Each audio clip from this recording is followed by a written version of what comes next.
फतेहपुर जिले में छोटी काशी के नाम से प्रसिद्ध शिवराजपुर स्थान का ऐतिहासिक व पौराणिक महत्व है। 5वीं सदी में यहां गिरधर गोपाल मंदिर की स्थापना मीरा जी ने स्वयं की थी। मान्यता है कि इस मंदिर में भगवान श्री कृष्ण की वही मूर्ति स्थापित है जिसे मीरा अपने हृदय से लगाए रखती थी।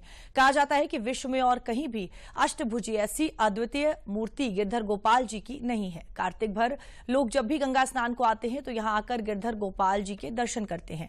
मान्यता है कि कृष्ण की उपासक मीरा अभी भी सुबह पूजा करने आती हैं। स्थानीय लोग और पुजारी बताते हैं कि कृष्ण प्रेम में मीरा राजघराने को छोड़कर निकली तो अपने साथ आराध्य गिरधर गोपाल जी को लेकर शिवराजपुर आई थी। यहां गंगा घाट पर कुछ दिन ठहरने के बाद जाने लगी तो गिरधर गोपाल की मूर्ति यहां से नहीं उठी। इसके बाद मीरा मूर्ति यहीं पर स्थापित कर बनारस चली गई।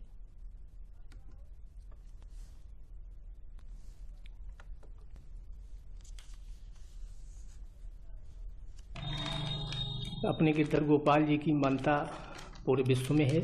यहाँ पूरा आज भगवान का भव्य श्रृंगार होगा और रात में जागरण और कीर्तन भजन के सारे प्रोग्राम होते हैं जो शाम के अभी 6 बजे से चालू हो जाएंगे। भगवान कृष्ण की वार्ता मीरा से होती थी तो स्वयं नारायण ने कहा कि काशी यही है, बनारस जाने की आवश्यकता नहीं है। तो मीरा यहाँ अपने कन्हैया को लेकर के रुकी और यहीं 11 वर्ष मीरा अपने भगवान नारायण की सेवा अर्चना पूजा की। और फिर जो पुरोहित परिवार था मीरा का, वो मीरा के साथ में ही चित्तौड़ से आया हुआ था। उसी पुरोहित परिवार को मीरा सब यहाँ की व्यवस्था संचालन के लिए उसके सुपुर्द किया। तब से वो परिवार आज तक मीरा की व्यवस्था चलाता चला जा रहा है। मीरा जी यहाँ 15वीं सदी में आई थी जब वो चित्तौड़ से चली और अपने गुरु रविदास के यहाँ जा रही थी बनारस। उस समय कार्तिक पूर्णिमा का पर्व था और 3 दिन उन्होंने यहाँ अपनी यात्रा को रोका था।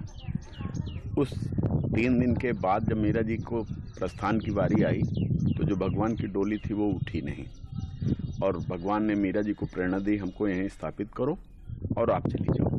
तो मीरा जी फिर यहाँ से बनारस रविदास जी के यहाँ और फिर वहाँ से द्वारिकाधीश चली गई थी और 15वीं सदी से आज तक ये मंदिर यहीं भी गिरधर गोपाल जी की मूर्ति विराजमान है मंदिर का। और एक समय था जब चित्तौड़ राजघराने से यहाँ के लिए पीपर्स के नाम से 400 रुपये वार्षिक सहायता भी आती थी और दुनिया में ऐसी गिरधर गोपाल जी की दूसरी कोई मूर्ति ही नहीं है।